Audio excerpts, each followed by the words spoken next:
कमरे में महारानी ने बच्ची को जन्म दिया और वो बेहोश अवस्था में पड़ी है। उसी समय कमरे में एक बूढ़ी औरत खड़ी होती है। बस मैं इसी पल का इंतजार कर रही थी, कब महारानी राजकुमारी को जन्म दे। अब मुझे इसे लेकर यहाँ से निकल जाना चाहिए, किसी को पता नहीं चलना चाहिए।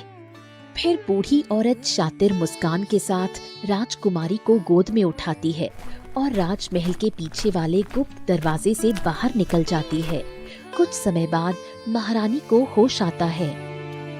ये क्या, मेरी राजकुमारी कहाँ चली गई? महाराज, महाराज! महारानी घबराहट में उठती है और कांपते कदमों से महाराज के पास जाती है। क्या हुआ महारानी, तुम इतनी घबराई हुई क्यों हो? और मेरी बेटी कहाँ है? मैं कब से उसका इंतजार कर रहा हूँ। महाराज, मैंने राजकुमारी को जन्म दिया, लेकिन मैंने उनका चेहरा नहीं देखा है और मेरी बच्ची गायब हो गई है। ये कैसे हो सकता है? राजमहल से राजकुमारी कैसे गायब हो सकती है? दाई माँ, जल्दी सामने आओ। दाई माँ घबराई हुई दौड़ी चली आती है। क्या हुआ महाराज? राजकुमारी कहाँ है? मैं तो औषधि लेने गई थी, महारानी को देना था इसीलिए। ये अनहोनी कैसे हो गई? किसकी हिम्मत हुई मेरी राजकुमारी को चुराने की? हे भगवान, अब हम अपनी बच्ची को कैसे ढूंढेंगे? महाराज, मुझे किसी भी कीमत पर अपनी पुत्री चाहिए। मैं अपनी बच्ची के बिना नहीं जी सकती हूँ। रानी, मैं भी अंदर से टूट गया हूँ, लेकिन हिम्मत रखो, आज ही पूरे राज्य में घोषणा करवा दी जाएगी कि जो कोई भी अज्ञात बच्ची देखे उसे तुरंत राजमहल पहुंचाया जाए। पूरा राजमहल शोक और भय में डूब गया। वहीं दूसरी ओर वही बूढ़ी औरत राजकुमारी को लेकर घने जंगल में पहुंचती है, जहां मदन पहले से खड़ा इंतजार कर रहा था। देखो, मैं राजकुमारी को ले आई हूँ, अब इसके बदले मुझे धन चाहिए। हाँ, क्यों नहीं, मुझे इसकी सख्त जरूरत थी। वैसे भी मैं पहले भी बहुत सारे बच्चों को इकट्ठा करके बेच चुका हूँ। इसे भी कुछ दिन रखूंगा, फिर किसी व्यापारी के हाथों भेज दूंगा। कुछ भी करो, लेकिन ध्यान रहे 20 साल तक ये राजकुमारी राजमहल ना पहुँचे और किसी को ये पता न चले कि ये राजकुमारी है। निश्चिंत रहो, मैं इसका पूरा ध्यान रखूंगा। बूढ़ी औरत धन लेकर वहाँ से चली जाती है और मदन राजकुमारी को लेकर अपने घर पहुँचता है, जहाँ उसकी पत्नी सुरभि खड़ी होती है। अरे ये क्या, आज फिर किसी मनहूस को उठा लाए हो? और ये लड़की इतनी काली क्यों है? अरे भाग्यवान, तुम्हें उससे क्या मतलब? इसे बेटी बनाकर नहीं रखना है, नौकरानी बनाकर रखेंगे। वक्त आने पर बेच देंगे, तब तक किसी को पता नहीं चलना चाहिए कि ये हमारी बेटी है। हाँ हाँ, मैं समझ गई। आपका ये व्यापार तो दिन पर दिन बढ़ता ही जा रहा है। पिछली बार 4 बच्चों से इतना धन मिल गया, अब तो हमें इस धंधे की जरूरत भी नहीं है। और सुना है राजा ने कड़े नियम भी लगा दिए हैं। अच्छा ठीक है, लेकिन अब इसका क्या करें? इसे खरीदेगा कौन? देखो इसका रंग कितना काला है। इतनी काली लड़की को कोई नहीं खरीदेगा। बेहतर है इसे अपने घर ही रख लेते हैं, नौकरानी का काम करेगी, एक रोटी खाकर कोने में पड़ी रहेगी। हाँ, ये भी ठीक है। वैसे भी हमारी कोई औलाद है नहीं, घर का काम करने वाला कोई ना कोई तो चाहिए ही।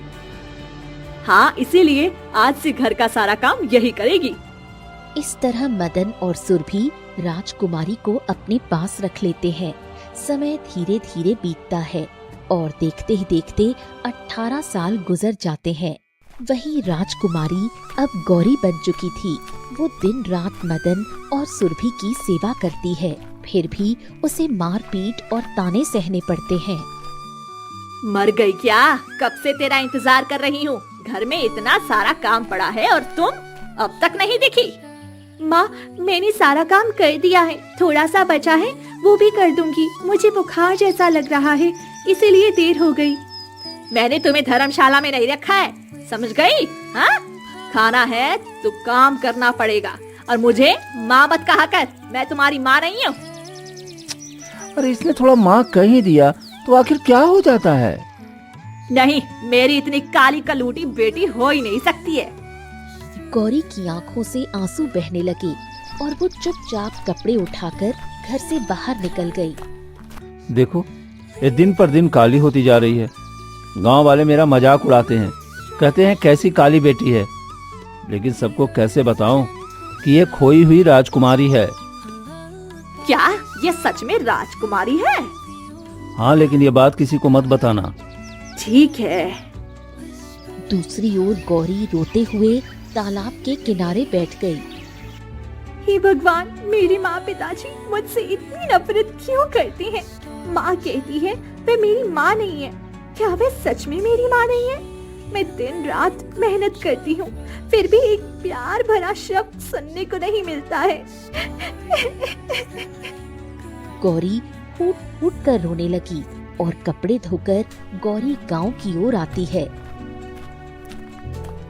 तभी रास्ते में दो गांव वाले बातें करते हैं। अरे तूने इसे देखा? ये मदन की बेटी है ना? हाँ, तुमने ठीक कहा। और देखो कितनी काली हो गई है। लेकिन एक बात माननी पड़ेगी, इसे सुरभि मारती रहती है, दिन भर घर के काम करवाती रहती है। अरे बेटी इतनी काली हो गई है इसीलिए मारता पीटता होगा, क्योंकि कोई भी इतनी काली बेटी को बहू कैसे बना कर ले जाएगा।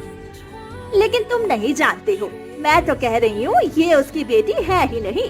उसने जरूर इसे कहीं से उठा कर लाया है, नहीं तो इतना कोई जुल्म अपने बच्चों पर कैसे कर सकता है? अरे गोरा काला तो रंग भगवान पा दिया होता है। कुछ भी हो जाए, इसमें हम लोग क्या कर सकते हैं? दोनों गांव वाले वहां से चले जाते हैं। ये सारी बातें गौरी सुन लेती है। ये लोग क्या कह रहे थे कि वो लोग मेरे माता पिता नहीं है? नहीं नहीं, ऐसा नहीं हो सकता। वो दोनों मेरे ही माता पिता हैं। गांव वाले कुछ भी कहें, मुझे कोई फर्क नहीं पड़ता है। गौरी घर की तरफ जाती है, तभी घर के अंदर से जोर जोर से हंसने की आवाज आ रही थी। अरे घर में लगता है कोई है जो इतना जोर जोर से हंस रहा है। मुझे छुपकर सुनना चाहिए कि आखिर घर के अंदर क्या बातें हो रही हैं।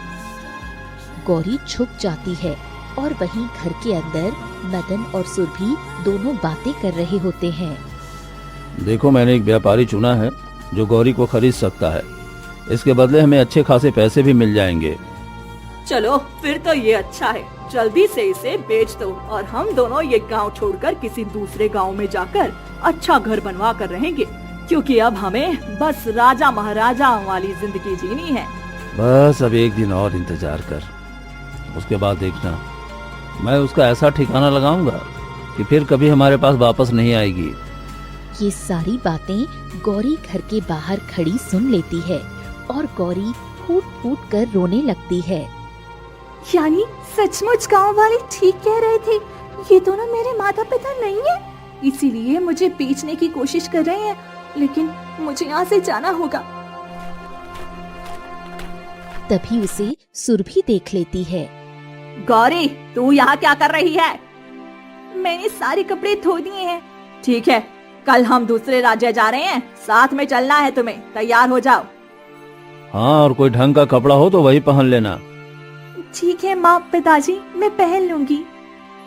ऐसे ही वो दिन बीत जाता है। आधी रात होते ही गौरी उठ जाती है। ये लोग कुछ भी कर ले, पर मैं इनके साथ नहीं जाऊंगी, मुझे यहाँ से भागना होगा। फिर गौरी घर से निकल जाती है और वो घने जंगल की तरफ भागने लगती है। तभी उसे लखन देख लेता है।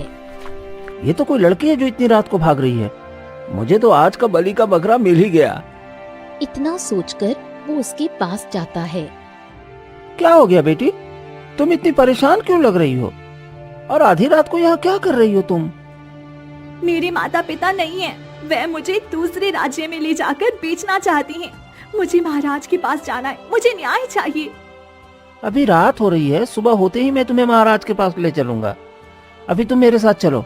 जंगल में बहुत खतरनाक जंगली जानवर होते हैं जो तुम्हें नुकसान पहुंचा सकते हैं। ठीक है, मैं आपके साथ चलने को तैयार हूँ और सुबह राजमहल जाऊंगी। फिर गौरी लखन के साथ चल देती है। दोनों चलते चलते एक झोपड़ी के बाहर रुकते हैं। तुम यहीं रुको, मैं अंदर बात करके आता हूँ। लखन झोपड़ी के अंदर जाता है जहाँ एक औरत बैठी थी। आओ आओ लखन, बताओ इस बार कैसे आना हुआ? हाँ, कोई अच्छा माल लेकर आए हो या नहीं?